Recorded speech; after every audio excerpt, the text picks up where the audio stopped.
kultura. Upang mas mahusay natin magamit ang ating wika ay kailangan muna natin maunawaan ang anim na makhlong kasanayang pangwika.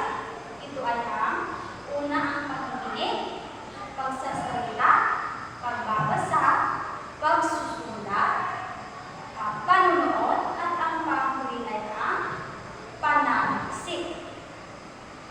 Sa pamamagitan ng pag-aaral at pagsasanay ng mga kasanayang ito, ay mas mapapaunlad natin ang ating kakayahan sa paggamit ng wika at mas mapalawak pa ang ating abot-tanaw sa mundo. Ngayong hapon ay pag-uusapan natin ang anim na makhlong kasanayang pangwika. Unang tatalakayin natin ay ang pakikinig. Ano nga ba ang pakikinig? Ang pakikinig, ito ang kakayahan upang maunawaan at matandaan ang mensahe na ipinahiwatig ng ating kapwa-tao o kanyang isinasalita para sa atin. Alam mo ba na may tatlong uri ang pakikinig? Una ay ang pasibong pakikinig. Ano nga ba ang pasibong pakikinig? Ang pasibong pakikinig, ito ay ang uri ng pakikinig na kung saan ay nakikinig lamang at walang pagtugon na nagaganap. Halimbawa nito ay ang SONA ng ating presidente o ang States of the Nation. Diba sa napapansin natin ay walang pagtugon na nagaganap at hawang nakikinig lamang sila sa ating presidente. Pangalawang uri naman ay ang aktibong pakikinig. Sa aktibong pakikinig, ito yung uri ng pakikinig na kung saan nagbibigay pansin, nagtatanong at nagbibigay ng feedback. Halimbawa nito bilang isang estudyante ko, di ba, meron tayong tinatawag na pagpapakita ng turo. At ang ating mga kaklase, ang ating instructor o ang ating professor, ang siya nagsisilbing tagapagpakinig sa atin. At pagkatapos ng ating pagpapakita ng turo ay maibigay silang mga ilang katanungan, mga feedback, bibigay sila ng feedback dahil ayun, sinasabi nila kung ano pa ang mas kulang, ano yung dapat i-improve para mahusay ka na sa iyong pagpapakitang turo. At ang panghuli namang uri ng pakikinig ay ang empatikong pakikinig. Ano nga ba naman ang empatikong pakikinig? Ang empatikong pakikinig, ito yung sinisikap mo na maunawaan ang ipinahayag ng isang tao. Halimbawa dyan ay meron kang isang kaibigan. Meron kang isang kaibigan na nagkikwento sa iyo ng kanyang mga problema, mga hinaing, mga hamon sa buhay, at ikaw bilang tagapakinig ay sinisikap mo na maintindihan ang kanyang ipinahayag. Bali, ilagay mo yung sarili mo sa kanyang sitwasyon. Ganon. Ngayon, para mas epektibo ang pakikinig, meron akong ilang mga tip para sa inyo. Una ay ang magtuon ng pansin. Iwasan ang mga distraksyon at mag-focus. Kung sino may nagsasalita ay makinig ka ng mabuti at iwasan mo ang mga iba't ibang distraksyon. Pangalawa ay ang makinig ng aktibo. Dapat hindi ka lang nakaupo at nakikinig. Magpakita ka rin ng interest sa nagsasalita sa harap. Katulad ng pagtatanong at pagngiti. Dahil dyan, sa pamamagitan ng mga ganyan ay naipapakita mo sa tagapagsalita na interesado ka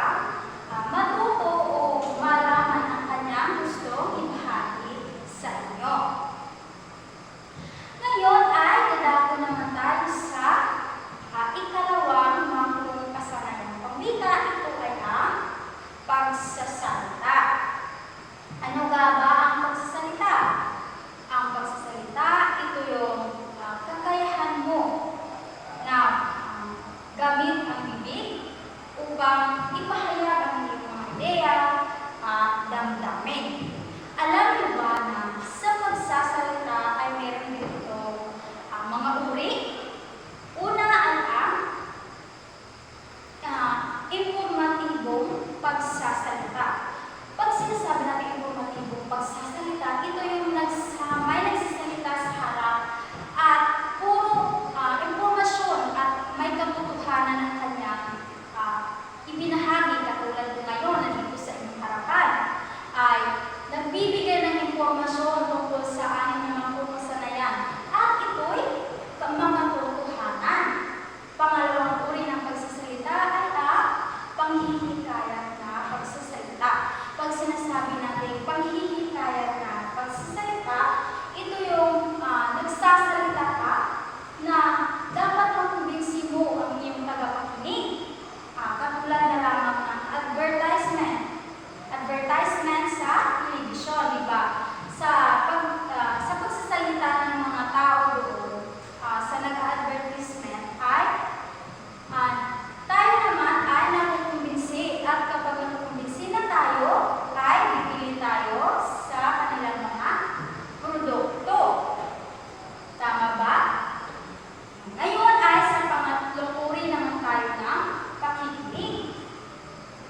na nakapaloob sa isang teksto. Halimbawa nito ay sanaysay, ganon. Yun yung mga halimbawa na pagbabasa para sa pagsusulit. Ngayon, ang panghuli ay ang pagbabasa para sa pananaliksik. Ano naman kaya ang pagbabasa para sa pananaliksik? Ang pagbabasa para sa pananaliksik ay ito yung nagbabasa ka ng mga libro para meron kang makuha para sa iyong proyekto o mga pinag-aaralan na mga bagay-bagay. Nagbabasa ka ng mga libro, pumunta ka sa iba't ibang website, o ganon yung pagbabasa para sa pananaliksik. Ano naman kaya ang ating pwedeng gawin upang mas epektibo ang ating pagbabasa? Una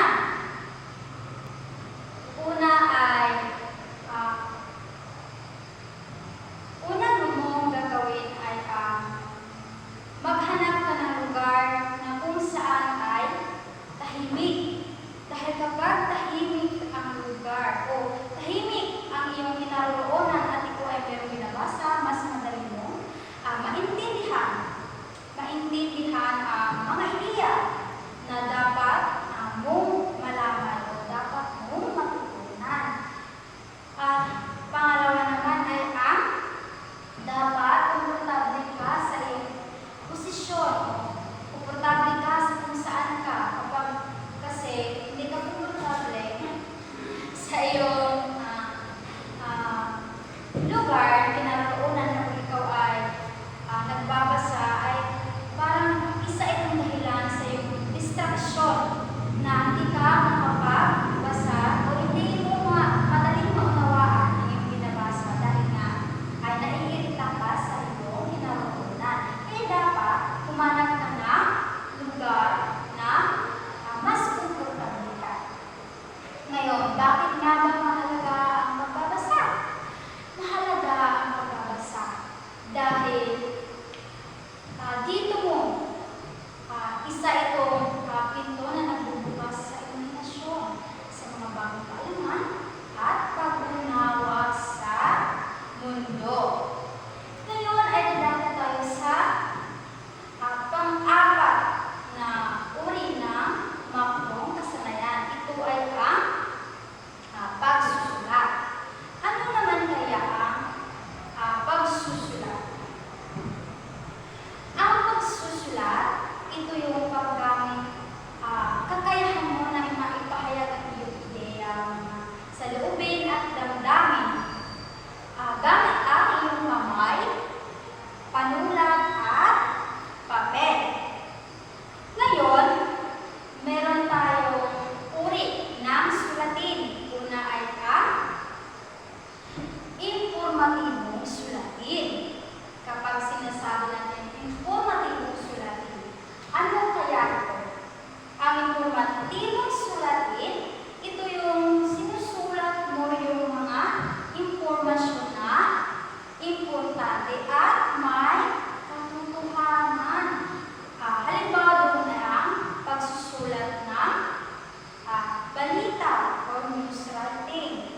Halimbawa ito, ang pagsusulat ng editorial. Diba, naglalagay ka doon ng mga yung opinion. Yung mga gusto mong maunawaan ng iyong magbabasa. At isa pang halimbawa rito ay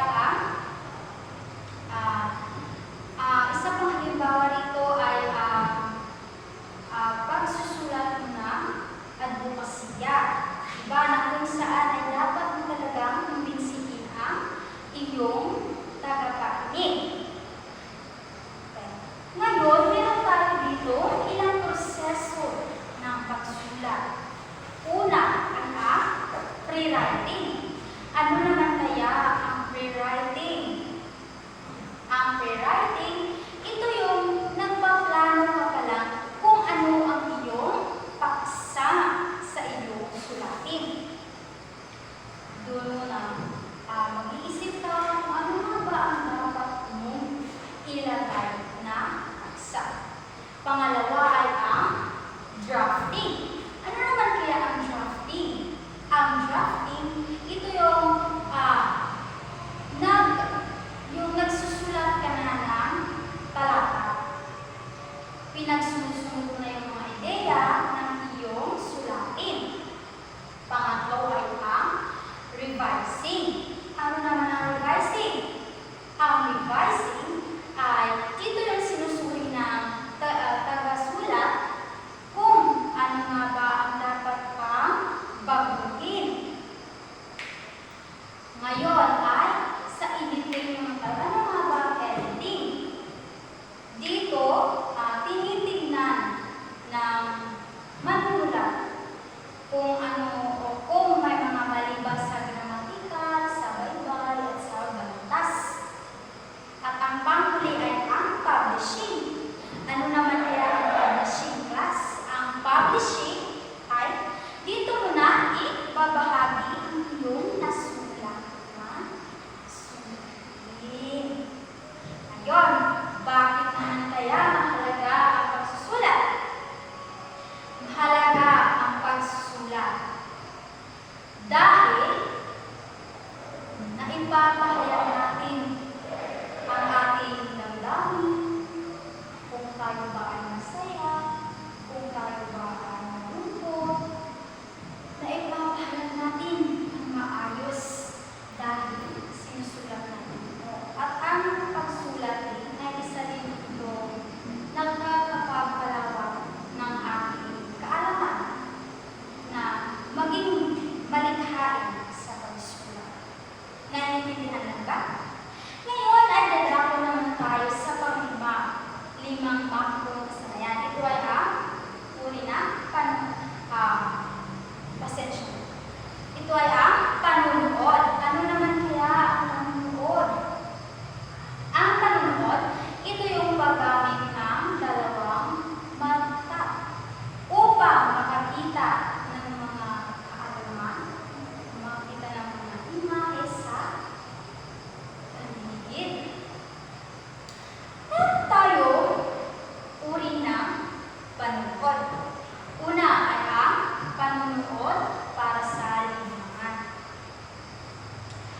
Dito sa panunood para sa libangan, yung nanonood ka lang para ikaw ay ma-enjoy at ma-relax. At ikaw ay malibang. Halimbawa rito ay yung nanonood ka lang ng mga cartoons, yung mga comedy, ganon, para ikaw ay ma-relax. At ang pangalawang uri ng panunood ay ang panunood para sa informasyon.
ilang tips para mas epektibo ang ating panlingkod. Una ay humanap ka ng tahimik na lugar. At dahil sa kasi pag hindi tahimik ang lugar at wala ng mundo, paano mo maunawaan, di ba? Ang iyong pinapanood. Katulad na lamang na kapag ikaw ay nasa publiko at meron kang pinapanood na video, di ba? Hindi mo maintindihan kung ano ang kanilang pinag-usapan, kung ano ang kung ano ang gusto nilang ipaliwanag sa pelikulang iyan. Kaya kailangan talaga humanap ng tahimik na lugar para mas maintindihan mo at maunawaan ang iyong pinapanood. At ang pangalawa ay dapat komportable ka din sa iyong kinaroroonan.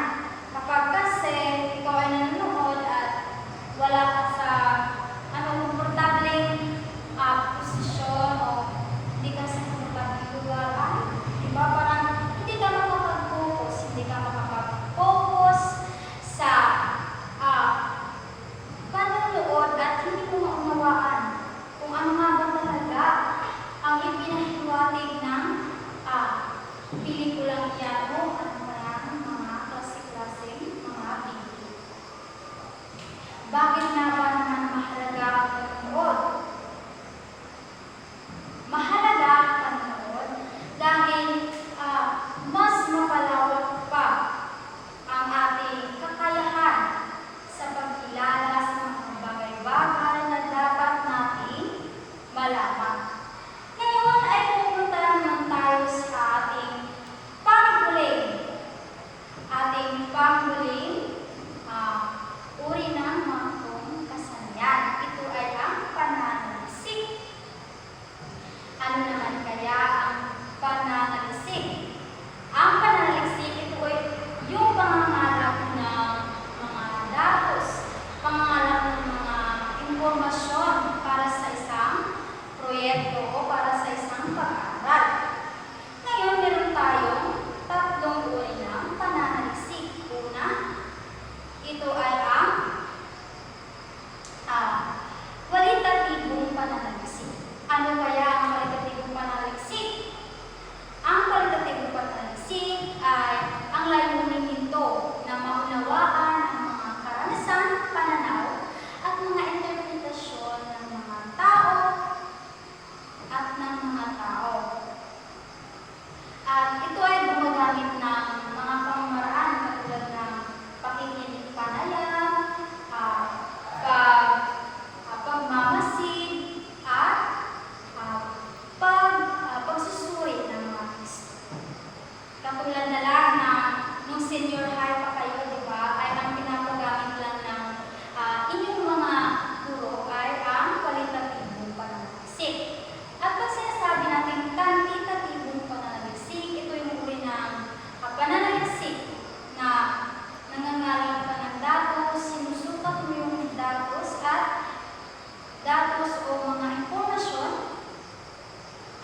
pananaliksik ngayon at panglima ay dapat sumulat ng malinaw at maiksi. Dapat sa pagsusulat ng pananaliksik ay dapat maiksi lamang. Okay na yung maiksi at mayroong laman na impormasyon kaysa naman ang taas-taas na sinusulat mo pero wala namang laman. Ngayon, bakit nga ba mahalaga ang pananaliksik? Mahalaga ang pananaliksik dahil dito ay nakuha tayo o natutalab tayo ng mga bagong impormasyon, mga bagong kaalaman na dapat natin i-apply o dapat natin i-adapt sa ating sarili para naman magamit natin sa kasalukuyan o sa ating kinabukasan. Naiintindihan nila ba ang anim na mangkong kasabihan? Mabuti naman kung ganon. Sa paglalahad, ang anim na mangkong kasanayan ay ang pakikinig, pagsasalita, pagbabasa, pagsusulat, panunood at ang panghuli ay ang pananaliksik. Ito ay nagbibigay daan sa ating tungo sa